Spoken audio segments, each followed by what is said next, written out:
انظر كيف ضربوا لك الأمثال فضلوا فلا يستطيعون سبيلا تبارك الذي إن شاء جعل لك خيرا من ذلك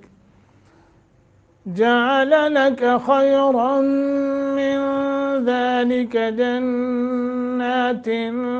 تجري من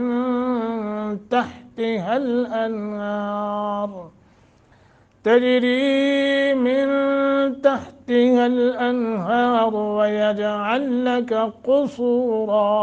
قصورا بل كذبوا بالساعة وأعتدنا لمن كذب بالساعة سعيرا انظر